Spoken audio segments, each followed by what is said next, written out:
Candy. Um, I just want to make sure I sound good, that I look good, that you guys can see me and hear me. I'm going to be doing a podcast with my buddy James in a few weeks, and we're going to be remote. So I wanted to test this out just to see how I look, to see how I sound. So I thought I'd come live. If anybody's on, say what's up. If anybody's here, leave a comment, leave a like, subscribe if you're new.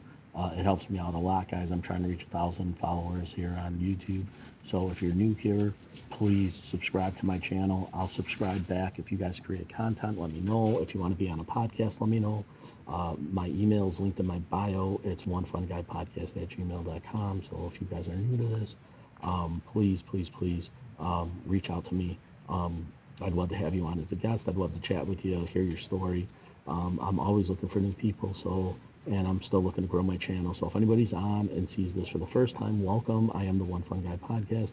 If you've seen me before, say hi, introduce yourself, tell me where you're from, and I'm just trying to grow a family organically here, guys. So I don't want to pay for any subscribers or pay for any views or comments or quotes. I want it to all be organically done, which I've been very lucky that I've been able to do that. So my channel's still growing, so obviously there's obviously room for growth.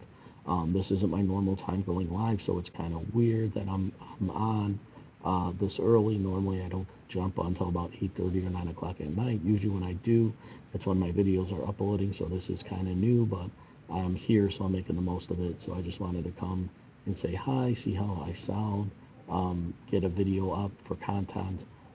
The more I put out, the more likeliness I am to get views and comments, which is what I need. With that being said, my next guest is going to be Matt Zane. That's going to be June 7th at 6 p.m. Central Standard Time. If you guys don't know who Matt is, he's the Singer Society 1. He's doing a documentary on Tara Ray and Wayne Static, a Static X.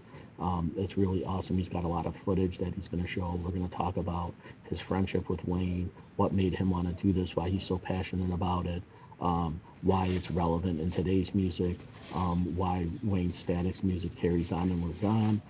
We're going to talk about Static X the way it is now, with Edzo Dope being the new Wayne Static, and the controversy that's spinning on. So we got a lot to talk about. We're going to discuss everything.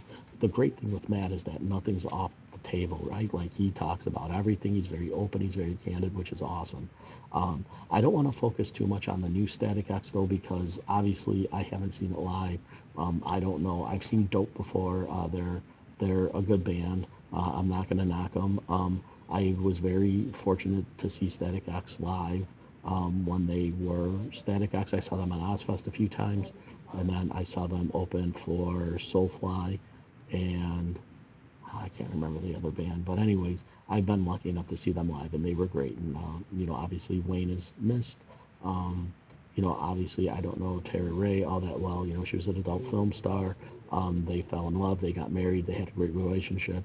All that being set aside, it's a job, right? Like any other job, and that's the way you look at it.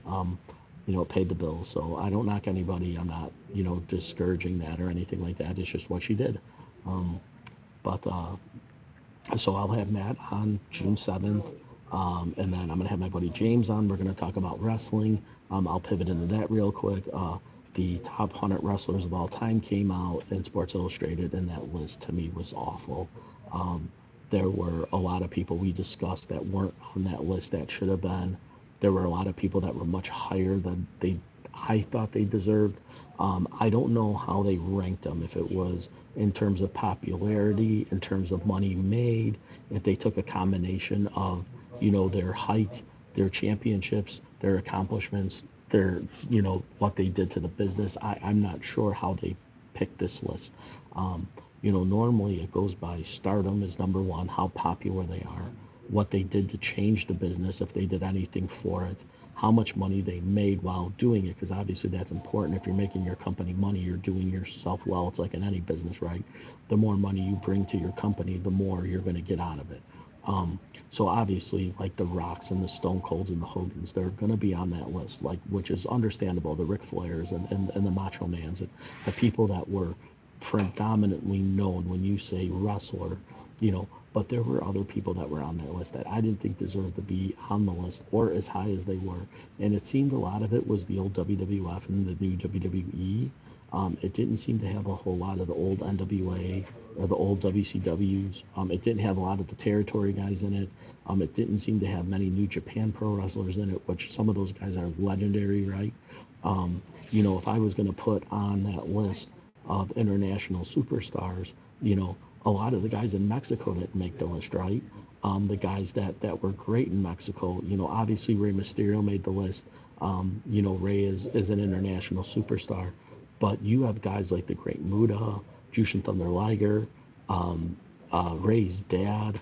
There are a lot of people that didn't seem to make that list that I think should be on that list. One of my favorite wrestlers of all time is Vampiro. And, obviously he didn't have the stardom that a lot of the guys had, but he has crossed generational borders with his wrestling and his music and his skill. He was a phenom in Mexico. He was a phenom in Japan. He obviously teamed up with the Great Muta for obviously they were friends. But a guy like that doesn't make the list. Like, yeah, he might not be the biggest name in the business and he might not have made the most money in the business. But what he did for future generations of wrestlers with the gimmick of tattoos and face paint and stuff like that is unmatched. It's you don't have guys that are in the business without him and what he did and how he looked, his style. A lot of guys back in the day didn't have tattoos. It wasn't a thing. And he comes out and he's got 2 full sleeves and a full back piece and a full chest piece.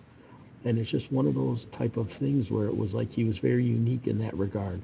Now it's not common or it's commonplace for guys to have tattoos now, and a lot of them and where they're placed and how they look. And Vampiro kind of set the tone for that. And there were a lot of guys, back then that didn't seem to get the recognition that they deserved. Now, does Vampiro deserve to be the top 100 wrestler of all time? In my opinion, yes.